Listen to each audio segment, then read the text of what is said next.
दोनों IT stocks हैं। LTM, जिसका पहले नाम एलटीआई माइंट्री था, यहाँ पर आप नजर रखिएगा।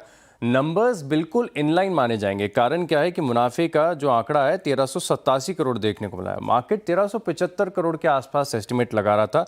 वहीं रेवेन्यू की बात करें तो 11,292 करोड़ का आंकड़ा है। 11,155 करोड़ ये मार्केट की फोरकास्ट थी। एबिट की बात करें तो 1709 करोड़ के आसपास आया, 1697। सो अगेंस्ट सभी पैरामीटर्स पर आप देखें तो ऑलमोस्ट इन लाइन है। एबिट मार्जिन 15.1% के देखने को मिले। मार्केट का अनुमान था 15.2% के देखने को मिलेंगे।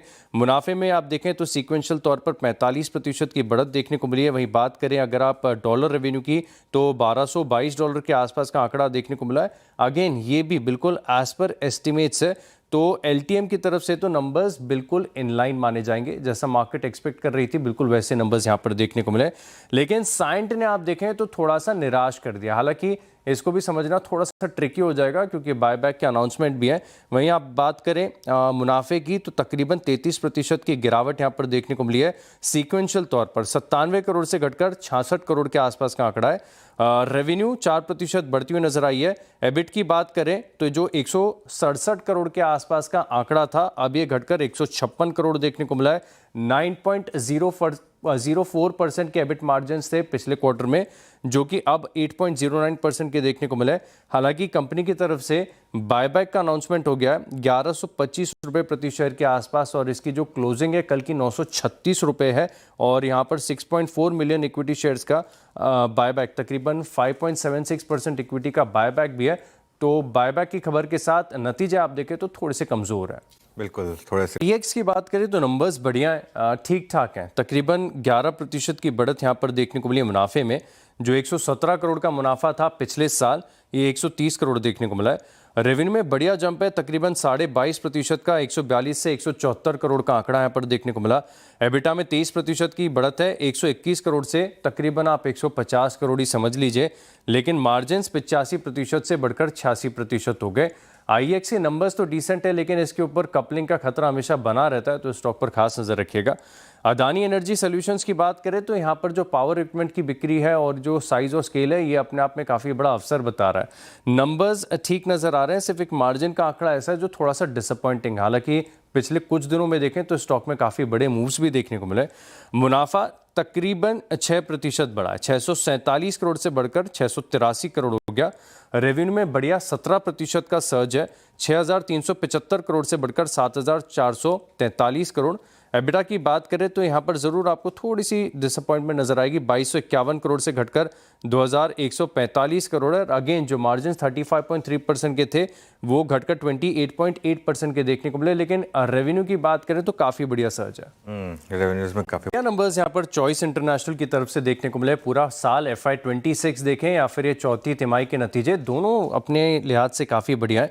अब Q4 के नंबर्स मैं आपके सामने पहले रखता हूँ। रेवेन्यू में देखें तो बहुत बढ़िया 21% की तेजी आपको देखने को मिली है। जो रेवेन्यू का आंकड़ा पिछले साल 253 करोड़ का था, इस बार बढ़कर तकरीबन 307 करोड़ हो गया है। एबिटा की बात करें तो 96 करोड़ का जो एबिटा है वो बढ़कर 116 करोड़ हो गया। यानी आप ये समझ लीजिए कि 20% की तेजी यहाँ पर एबिटा में देखने को मिली है। और बढ़िया बात है कि इस ग्रोथ के साथ जो मार्जिन है ये भी लगभग बिल्कुल थोड़े से स्टेबल साइड पर देखने को मिले।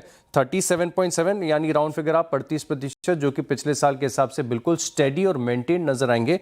एबिटा मार्जिन भी ठीक ठाक है। वहीं मुनाफे में आप देखें तो 17% की ग्रोथ आपको देखने को मिली है। 52 करोड़ से 60 करोड़ के आसपास का आंकड़ा यहाँ पर देखने को मिला है। ग्रोथ के लिहाज से काफी अच्छी चौथी तिमाही रही है। लेकिन अगर आप पूरे FY26 में भी देखें तो आंकड़ा बड़ा जबरदस्त है, जहां पर पिछले साल के मुकाबले रेवेन्यू में 24% की बढ़त देखने को मिली है। पूरा मुनाफा पिछले साल के मुकाबले पूरे साल का मैं आपको बता रहा हूँ 46% की बढ़त यहां पर देखने को मिली। पैट मार्जिन तकरीबन 21% के, जो कि पिछले साल से 313 बेसिस पॉइंट ज्यादा है। तो ओवरऑल FY26 और Q4 दोनों काफी स्ट्रॉन्ग। ओके। कैपिटल मार्केट काफी सारे कैश के स्पेस के स्टॉक्स हैं और जहां पर नंबर्स काफी बढ़िया देखने को मिले। एक तो महिंद्रा लॉजिस्टिक्स है, यहां पर आप नजर रखिएगा, बड़ी स्ट्रॉन्ग तिमाही यहां पर देखने को मिली। इनफैक्ट इसे तो थोड़ा सा टर्न अराउंड भी माना जाएगा, क्योंकि जहां पर पिछले साल तकरीबन 5 से 7 करोड़ के आसपास का घाटा था, इस बार 20-21 करोड़ का मुनाफा दर्ज हुआ है। रेवेन्यू की बात करें तो ऑलमोस्ट 14% की बढ़त यहां पर आपको देखने को मिली है। 1791 करोड़ का आंकड़ा है। एबिटा बड़ा जबरदस्त टर्न अराउंड है और आप ये समझ लीजिए कि 45% का सर्ज है, 112 करोड़ के आसपास, जो कि पिछले 13 तिमाहियों में सबसे हाईएस्ट है। मार्जिन जो कि 5% के थे वो बढ़कर 6.3% के देखने को मिले और मुनाफे का आंकड़ा तो मैंने आपको बता दिया बड़ा ज़बरदस्त है। इसके अलावा हिमाद्री स्पेशलिटी इस स्टॉक में ज़बरदस्त एक्शन आपको देखने को मिल रहा है, नंबर्स काफ़ी बढ़िया यहाँ पर देखने को मिले, साथ में केपेक्स के भी अपडेट्स हैं। मुनाफे में 29% की बढ़त आपको देखने को मिली है, 156 करोड़ से 201 करोड़ का आंकड़ा है। रेवेन्यू ये 14% बढ़ी है, 1200 करीब 88 करोड़ के आसपास का आंकड़ा है, जो कि 1135 करोड़ था पिछले साल। एबिटा में स्टेडी सर्ज है, 242 करोड़ का आंकड़ा है और मार्जिन 20.6% से 18.8% के देखने को मिले। CIE ऑटोमोटिव यहाँ पर भी फोकस रखेगा, अच्छे नंबर्स हैं, खासतौर पर आप देखें तो मुनाफे का आंकड़ा बढ़िया लग रहा है। ये 206 करोड़ से बढ़कर 249 करोड़ के आसपास का आंकड़ा आपको नजर आएगा मुनाफे का। वहीं बात करें रेवेन्यू की तो ये 2270 करोड़ से बढ़कर 2610 करोड़। एबिटा जो 336 करोड़ का था बढ़कर 400 करोड़ हो गया और मार्जिन जो कि 14.76% के थे पिछले साल, ये बढ़कर 15.39% के। तो बढ़िया नंबर CIE ऑटोमोटिव की तरफ से। पोस्ट पर आप खास फोकस रखिएगा, कारण ये है कि GMR एयरपोर्ट्स में 7.3% तक हिस्सा बेचेगी ग्रुप ADP, जिन्होंने आप देखें तो यहाँ पर अर्ली 2020s में निवेश किया था। अब दरअसल अगर आप देखें तो जो फॉरेन एंटिटी है इनकी तरफ से एग्जिट यहाँ पर बताया जा रहा है और इनकी जो ये बिकवाली कर रहे हैं इसका क्वांटम आप देखें तो 924 मिलियन यूरो यानी 10,150 करोड़ के आसपास के करीब का आंकड़ा है। तो GMR एयरपोर्ट्स क्योंकि फॉरेन ग्रुप एग्जिट कर रहा है, इसी के चलते स्टॉक रडार पर रहेगा।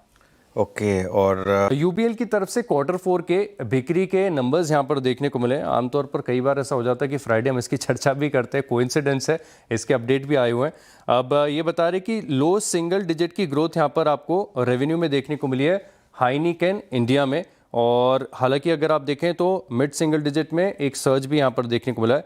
जो प्रीमियम बियर की ग्रोथ है ये मिड टीन्स तक पहुंच चुकी है और वहीं पर जो इनके अल्ट्रा ब्रांड्स है, किंगफिशर स्मूथ ब्रांड है, इसका लॉन्च भी यहाँ पर देखने को मिला है। तो कुछ नए लॉन्चेस के साथ बिक्री के अपडेट्स दिए हैं UBL ने। नहीं, आमतौर पे फ्राइडे को